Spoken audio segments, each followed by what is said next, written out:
to rise up in some kind of popular uprising and totally change their form of government, if you wanted the beleaguered and oppressed Iranian people to organize very quickly into a new populist political force to rise up against, among other things, the security services there that have been massacring them by the thousands this month and last. If you wanted that to happen, you probably could have taken some steps to help that happening, to make sure they can organize and can communicate, right? Maybe you would have turned the internet back on. And when you, Donald Trump, in your baseball hat, proclaimed on that weird taped message today that the Iranian police and the security forces and the Revolutionary Guard must surrender, they must lay down their weapons, as Donald Trump said this morning at 2:30, if that was what you wanted to happen, because you wanted the domestic security situation to become less dangerous for the Iranian people to rise up and overthrow their government, if you actually wanted to make that happen instead of just saying it, you as the U.S. government, maybe you as the U.S. government in coalition with other allies that you might have bothered to bring on board, you might have given the Iranian police and Revolutionary Guard and security services some instructions on how to surrender and lay down their weapons. Some path to do that, which Trump did not. As I say, you might have taken steps to turn the internet back on in Iran. So the people there, the Iranian people could reach each other and the world, and so the world could reach them too.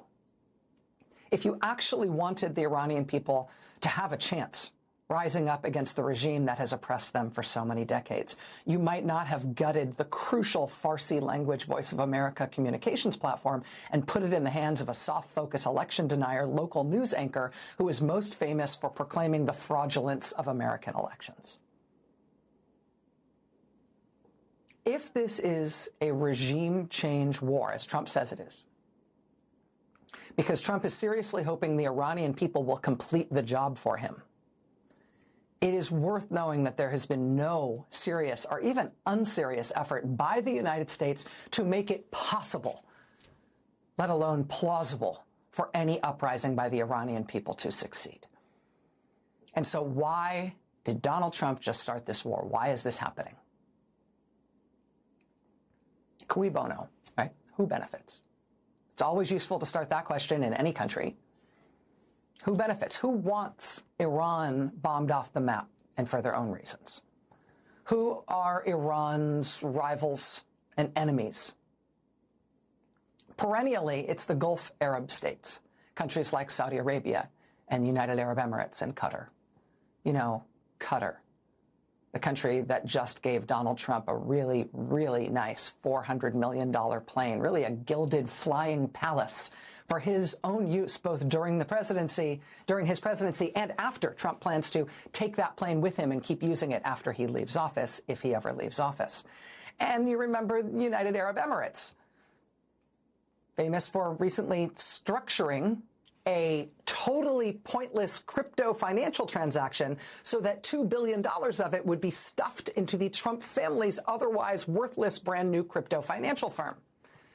And of course, you remember the Saudis, who stuffed another $2 billion into the pockets of Trump's son-in-law, Jared Kushner, just as Trump's first term in office came to a close. You might remember enough people were alarmed about that when it happened that the Trump folks actually sort of bothered to come up with an excuse for what made that okay. They said, don't worry, Jared will never again work for the U.S. government. He's never coming back to Washington. So it's okay that he's taken all this money from the Saudis now. We will never have to worry about having somebody involved in U.S. policy who has also just been given billions of dollars by Saudi Arabia, apparently for no reason. Well, that was the explanation when he took all that money from the Saudis at the end of Trump's first term. And now today, who has been leading the negotiations on behalf of the United States government with Iran before we just started this war with them today? I mean, Secretary of State Marco Rubio was in St. Kitts this week. It wasn't him. No, it was Jared Kushner, the president's son-in-law, recently paid billions of dollars by Iran's chief rival, and nevertheless sitting there alongside Trump's tiny real estate friend, Steve Witkoff, who has sought recently to improve his considerable family fortunes by going to Qatar to seek money from its sovereign wealth fund. Weird that those talks didn't work, right? It's like if you were having a backyard dispute with your neighbor, hey, your new fence crosses the property line, comes over into my yard. That tree you just cut down, that hedge you just cut down, hey, that was mine. You're having a neighborly dispute with your neighbor on your block. And the cops break down your door with a battering ram. They arrest you and your whole family. They ransack your house, and then they light it afire and bulldoze it. And they tell your neighbor, hey, it's all done. You can take his whole backyard, and you can take his house now, too. And as you're trying to figure out why this has just happened, you come to learn that your neighbor has been paying massive bribes to the police in your town. Oh, that's what's going on. I mean, there's a lot of attention on Israel, and indeed Israel and the United States have worked together in the bombing campaign, not only the one that started today, but the campaign against Iran in June. But it is the Gulf Arab states who are arrayed against Iran, who want Iran removed as their regional rival.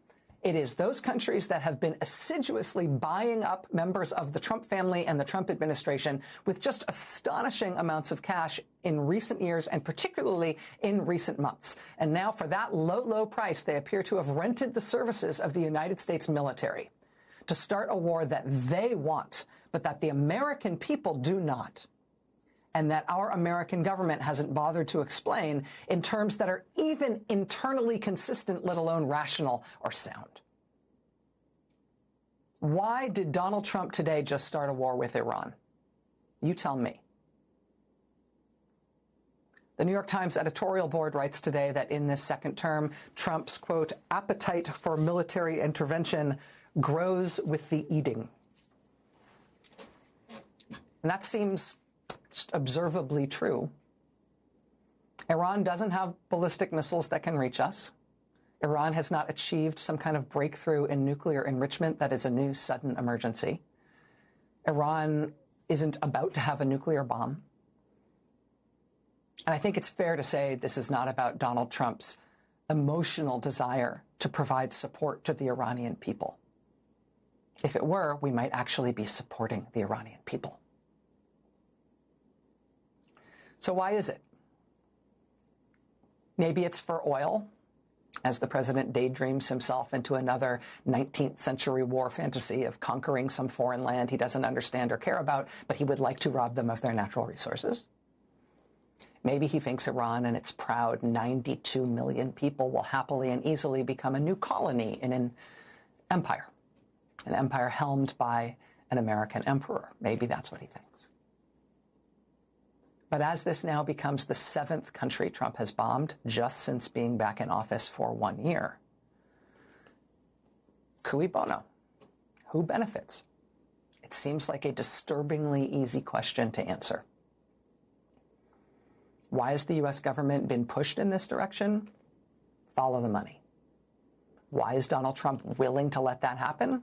Well, with this president, sadly, we keep learning over and over and over again that the easiest answer is almost always the truest one.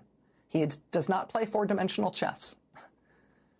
There's just him and what we know he's like, right? This president appears to have grown his enormous and excitable new appetite for military intervention in just this 1 year back in office. Apparently because he just thinks war is easy. It's exciting.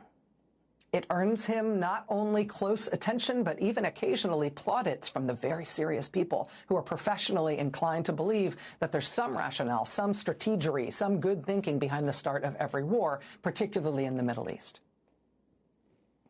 Starting a war, launching airstrikes, doing this sort of thing, it gets him a ton of attention.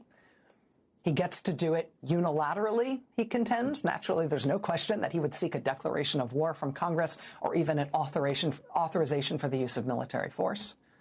He sees war as something he gets to do on his own say-so in a baseball hat from home that is exciting, that is controversial, that is all about him, and not for nothing, it's the world's greatest change of subject.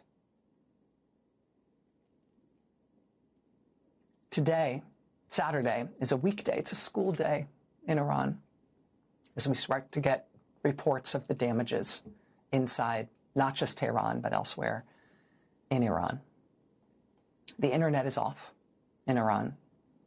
The government in Iran hasn't advised its own people what to do as American airstrikes start bombarding multiple cities. Donald Trump, when he was a private citizen, repeatedly in 2011, 2012, and 2013, said that then President Barack Obama was about to start a war with Iran in order to help his political prospects.